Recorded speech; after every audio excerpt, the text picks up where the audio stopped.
तो जमीन की खरीद फरोख्त अगर लीगल तरीके से हो रही है तो फिर कानून उसमें क्या कुछ रोल प्ले कर सकता है, और क्या वाकई ऐसे हालात हो गए हैं कि देश की राजधानी दिल्ली में लोगों को पलायन करने की नौबत आ जाए, मकान बिकाऊ की नौबत आ जाए अपनी सुरक्षा के डर को लेकर। कुमार सोनू इस वक्त ग्राउंड जीरो से ब्रह्मपुरी से हमारे साथ हमारे संवाददाता जुड़ चुके हैं। कुमार, बड़ा अटपटा लगता है सुनकर कि दिल्ली जैसे मेट्रो में, देश की राजधानी में मकान बिकाऊ है के पोस्टर लगाने की नौबत आन पड़ी हो।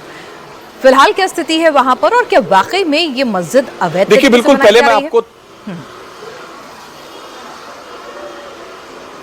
पहले मैं आपको तस्वीरें दिखा देता हूं। ये देखिए, ठीक मेरे पीछे मकान के बाहर लिखा है ये मकान बिकाऊ है।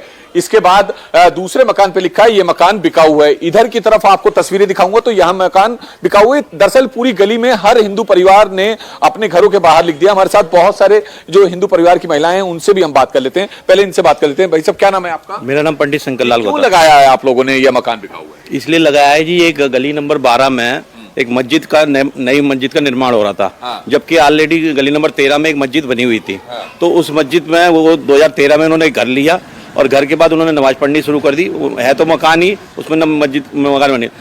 सबसे बड़ी प्रॉब्लम जब आई कि जब 2020 में जो नॉर्थ ईस्ट में जो दंगे हुए, इसमें झूठी खबर फैलाई गई कि इसमें आग लगा दी गई, तोड़फोड़ कर दी गई, और 2-2.5 आदमी यहाँ से बुला के बाहर मेन रोड से चौन बांगर वगैरह से, और मस्जिद जो बोलते हैं वहीं से फायरिंग करवाई, और फायरिंग करवा के वो गली में आ गया है। महिलाओं से भी बात कर लेते हैं। आपका क्या नाम है? मेरा नाम नीतू शर्मा है। नीतू जी, ये बताइए कि क्यों आप लोग ये पलायन करने के लिए ये पोस्टर वगैरह चिपकाए? इसलिए चलाए हैं क्योंकि ना क्या कहते हैं, 13 नंबर में इनकी मस्जिद है, जो ये मस्जिद का रूप कह रहे हैं। हम तो लास्ट टाइम तो भी ये कहेंगे कि घर था, वो घर के अंदर इन्होंने नमाज पढ़नी चालू कर दी, उसे मस्जिद का रूप ले दिया।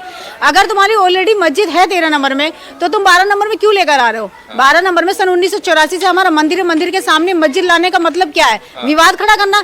तो इसी तरह की कानून व्यवस्था की तो कोई दिक्कत नहीं, महिलाएं आराम से निकल सकती हैं, उसमें तो कोई इशू नहीं। देखो, ये तो कानूनी जो अभी हुआ है हाल में कि ज्यादा इंक्वायरी हो रही है, ज्यादा आ रहे हैं पुलिस वाले, अपनी ड्यूटी निभा रहे हैं। नहीं तो उससे पहले कुछ नहीं होता था। यहाँ पर निकल भी नहीं सकते थे, लड़कियां छेड़छाड़ी करते थे और उल्टी सीधी कमेंट करते थे।